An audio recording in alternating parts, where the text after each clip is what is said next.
ସବୁବେଳେ ଆଙ୍ଗୁଠି ଫୁଟାଉଛନ୍ତି ତେବେ ସାବଧାନ। ଆଗ ଜାଣନ୍ତୁ ଏହି କଥା। ଆଜି ଆମେ ଆପଣମାନଙ୍କୁ ଜଣାଇବୁ ସବୁବେଳେ ଆଙ୍ଗୁଠି ଫୁଟାଉଛନ୍ତି କି ତେବେ ସାବଧାନ। ବନ୍ଧୁଗଣ, କ'ଣ ଜାଣିଛନ୍ତି ଯେ ଆଙ୍ଗୁଠି ଫୁଟାଇଲେ କ'ଣ ହୋଇଥାଏ? ଆଙ୍ଗୁଠି ଫୁଟାଇବା ଏକ ସାଧାରଣ କାମ ଭଳି ଲାଗେ। ଘଣ୍ଟା ଘଣ୍ଟା କାମ କରିବା ମଧ୍ୟରେ କୌଣସି ବି ମଣିଷ ନିଜର ଆଙ୍ଗୁଠି ଥରେ ଦୁଇଥର ନିହାତି ଫୁଟାଇଥାଏ। ଏହା ମଧ୍ୟ ମନର ଉଦାସ ଏବଂ ନର୍ଭସକୁ ଦୂର କରିବାର ଗୋଟିଏ ଉପାୟ ଭଳି ଲାଗେ। ଏହା ସହିତ ଏହା କେତେ ଲୋକଙ୍କୁ ଗୋଟିଏ ଟାଇମ୍ ପାସ୍ ଭଳି ଲାଗେ। ତେଣୁ ବନ୍ଧୁଗଣ, ଆସନ୍ତୁ ଜାଣିବା ଯେ ଆଙ୍ଗୁଠି ଫୁଟାଇବା ଦ୍ୱାରା କ'ଣ କ'ଣ ହୋଇଥାଏ।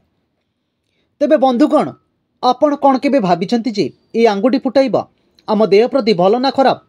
ତେବେ ଆସନ୍ତୁ ଜାଣିବା। ତେବେ ଆପଣ ଏହି କଥାକୁ 2 ମିନିଟ୍ ଗମ୍ଭୀର ଭାବେ ବସି ଭାବିବେ, ତେବେ ଜାଣିପାରିବେ ଯେ ହାଡ଼ ଫୁଟିବାର ଶବ୍ଦ କାହିଁକି ଆସିଥାଏ। ଜଏଣ୍ଟ କ୍ରାନିଂ ଅସ୍ଥାୟୀ ରୂପରେ ଗଣ୍ଠିମାନଙ୍କରେ ନାଇଟ୍ରୋଜେନ୍ ଗ୍ୟାସ୍ ଟାଣୁଥିବା ଗୋଟିଏ ନକାରାତ୍ମକ ସ୍ୱରୂପ ହୋଇଥାଏ। ତେଣୁ ଆଙ୍ଗୁଠି ଫୁଟାଇଲେ ଶବ୍ଦ ବାହାରିଥାଏ। ଏହା ଖରାପ ପ୍ରଭାବ ଦେଇନଥାଏ। ଏହିଭଳି ଶବ୍ଦ ସେତେବେଳେ ଆସିଥାଏ ଯେତେବେଳେ ଶିରା ପରିସ୍ରାରେ ଉତ୍ତକ ଉପରେ ପଶିଯାଇଥାଏ ଏବଂ ସେମାନେ ନିଜ ନିଜ ଭିତରେ ସାମଞ୍ଜସ୍ୟ ପକାଇବାରେ ଚେଷ୍ଟା କରିଥାନ୍ତି। ବୟସ ବଢ଼ିବା ସହିତ ମାଂସପେଶୀ ଓ କାର୍ଯ୍ୟପ୍ରଣାଳୀରେ ଅଦଳ ବଦଳ ଦେଖାଦେଇଥାଏ, ଯାହାଦ୍ୱାରା ଆଙ୍ଗୁଠି ଫୁଟିବାର ଶବ୍ଦ ବାହାରିଥାଏ।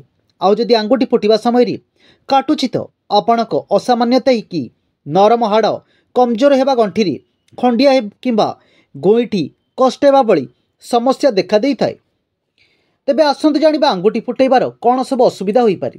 ତେବେ ବ୍ୟାପକ ସ୍ତରରେ ଦେଖିବାକୁ ମିଳେ ଆଙ୍ଗୁଠି ଫୁଟାଇଲେ କୌଣସି ପ୍ରକାରର ଅସୁବିଧା ହୋଇନଥାଏ, କିନ୍ତୁ ବହୁତ କମ୍ ଜାଗାରେ ଦେଖାଯାଏ ଯେ ସବୁବେଳେ ବା ଲଗାତାର ଭାବରେ ଆଙ୍ଗୁଠି ଫୁଟାଇଲେ ଆଙ୍ଗୁଠିର ହାଡ଼ର ଗଣ୍ଠି ବା ଜଏଣ୍ଟ ଖସିପାରେ। ତେଣୁ ଯଦି ଆପଣଙ୍କର ବି ଆଙ୍ଗୁଠି ଫୁଟାଇବାର ଅଭ୍ୟାସ ଅଛି ତେବେ ଜାଣି ରଖନ୍ତୁ ଯେ ଅଧିକ ପ୍ରେସର ଦେଇ ଫୁଟାନ୍ତୁ ନାହିଁ କିମ୍ବା ବାରମ୍ବାର ଲଗାତାର ଭାବେ ଫୁଟାନ୍ତୁ ନାହିଁ।